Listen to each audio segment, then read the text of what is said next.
नमस्कार एंड जय हिंद। स्वागत है आप सबका मैथ्स की एक और शानदार वीडियो में। तो आज की क्लास में हम क्या करने वाले हैं, हम शुरू करेंगे कुछ इंपॉर्टेंट क्वेश्चंस और वो होंगे चैप्टर नंबर 2 से, इनवर्स ट्रिग्नोमेट्रिक फंक्शंस। इस वाली वीडियो में टोटल 5 क्वेश्चंस रखने वाले हैं हम, और इसके बाद भी इस चैप्टर की और भी वीडियोज आएंगी।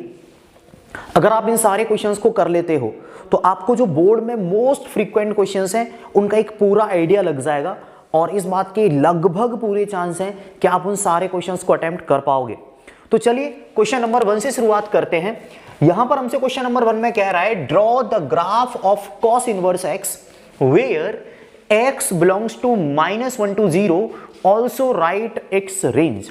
देखो, आप लोगों ने अगर एनसीईआरटी को पढ़ा है चैप्टर नंबर 2 की को, तो उसमें जितने भी फंक्शंस हैं, चाहे वो sine cos tan cot sec cosec में से कोई सा भी हो, उन सब के इनवर्स के ग्राफ बने हुए हैं। लेकिन वो जो ग्राफ हैं वो कंप्लीट है, यानी उनके पूरे डोमेन और पूरे रेंज सबको कवर करते हैं वो। लेकिन यहां पर उसने हमसे जो ग्राफ पूछा है वो पूछा है एक स्पेसिफिक डोमेन के अंदर। समझ में आ रहा है? यानी एक स्पेसिफिक डोमेन है x बिलोंग्स टू -1 to 0। केवल इस डोमेन में उसने हमसे पूछा है कि कॉस इनवर्स का ग्राफ कितना होगा, और साथ में जो रेंज है वो उसने हमसे पूछ ली कि रेंज और बता दो कितनी आने वाली है। तो चलिए देखते हैं। अगर आप लोग एनसीईआरटी में देखोगे तो ये होता है कॉस इनवर्स का ग्राफ। ठीक है, इसको मैंने सामने आपके लिए बना दिया है। अब इस क्वेश्चन को जब हम करना शुरू करेंगे तो सबसे पहले तो हमारा जो फंक्शन है वो क्या है, y is equal to cos inverse x। ठीक, अगर मैं इस वाली वैल्यू को देखूं तो x की वैल्यू क्या है यहां पर -1, तो क्या हो जाएगा कॉस इनवर्स -1।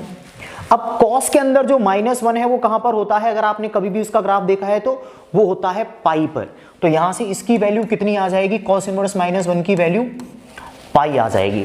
क्लियर है? अच्छा, अब अगर मैं बात करूं इस वाली वैल्यू 0 के लिए, तो मैं दोबारा से लिख लेता हूं y is equal to cos inverse x, और यहां पर x की वैल्यू क्या है 0, तो कॉस इनवर्स 0।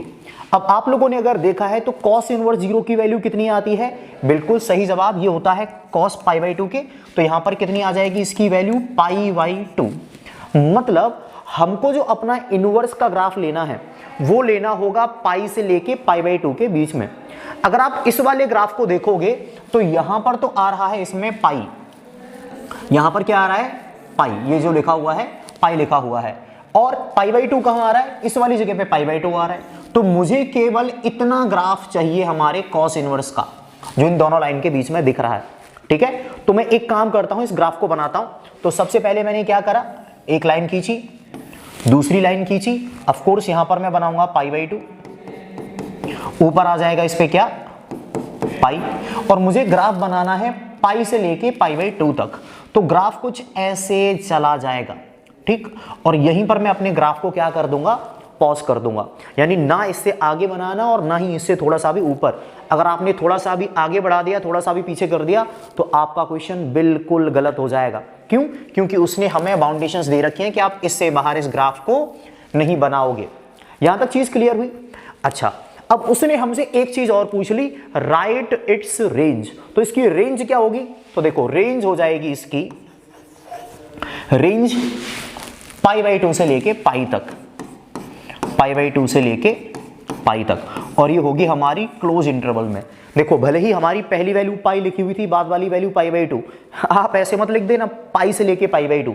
हमेशा पहला नंबर पहले आता है और जो बड़ा वाला नंबर है वो बाद में, छोटा पहले बड़ा वाला बाद में। तो इस तरीके से ये हो गया हमारा क्या, इस वाले फंक्शन का रेंज हो गई, और हमने इसका जो ग्राफ है वो तो बना ही लिया। अगले क्वेश्चन पे चलते हैं, आप इसका स्क्रीनशॉट ले लीजिए।